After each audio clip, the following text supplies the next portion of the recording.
Alors, on le disait en intro, Oui. tu as participé à la revanche des ex. C'était ton premier Oui. programme de télé-réalité. Pourquoi depuis tu t'es faite très discrète? Alors pourquoi? Tout simplement parce que j'avais envie de me retirer de toute cette image qu'on m'a donnée.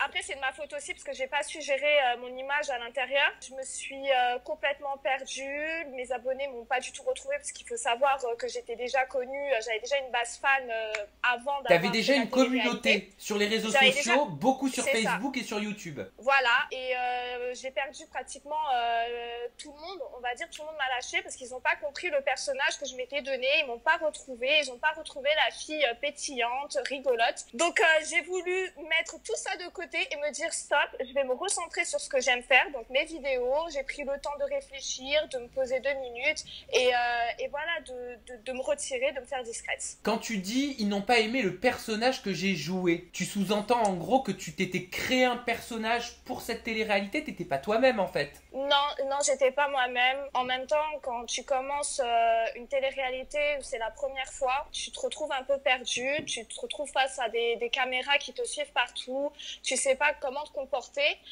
Ensuite, il y avait des personnes qui avaient déjà fait de la télé-réalité et j'avais l'impression qu'ils étaient en quête de buzz, donc ça gueulait partout, ça cherchait des histoires, ça voulait créer aussi des histoires d'amour un peu partout. Moi, je me retrouve face à ça, je me dis mais comment je vais me comporter, comment je vais être. Donc ouais, j'étais pas naturelle et pas du tout. Et puis ça se voit. Même ma mère, quand elle regardait la télé, elle se disait mais c'est pas ma fille, elle est pas comme ça. Donc ouais, j'ai eu ouais, j'étais déçue. Après, voilà, c'est pas la faute de cette télé-réalité, c'est entièrement ma faute puisque c'est moi qui ai mal géré mon truc en fait. Je me souviens, les téléspectateurs, ils n'ont pas du tout adhéré quand tu étais en diffusion à ta personnalité.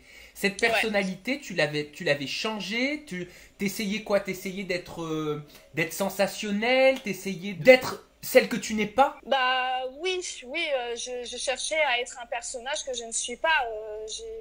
Tout au long du tournage. Et c'était quoi ce personnage? C'était quoi? Il était comment? Franchement, je ne saurais pas te dire. Je sais pas. Je sais même pas, ça s'est fait au jour le jour. C'était du grand n'importe quoi en fait. Mais on le voit un petit peu. Je sais pas si t'as regardé un peu ta saison après, quand t'es revenu, t'as dû suivre un petit peu sur Énergie 12. Ouais. Mais on le voit que t'es pas toi-même, même si on te connaît pas. On sent que c'est un peu joué comme si tu forçais le trait. Ouais, je sais. De toute façon, je l'ai bien remarqué. Même des fois, j'étais dégoûtée de me regarder. Je me disais, oh là là, c'est pas du tout moi, mais quelle honte. J'ai même arrêté de regarder la saison pour te dire. Je me supportais plus, je supportais pas l'image que je renvoyais. Et voilà, après ça s'est fait comme ça. Ça prouve aussi que je ne suis pas faite pour la télé-réalité. Il y a des personnes qui ne sont pas faites pour ça. Moi, je ne le suis pas. J'ai tenté mon expérience, j'ai voulu vivre cette chose. Et voilà, maintenant je sais que je ne ferai plus de télé-réalité.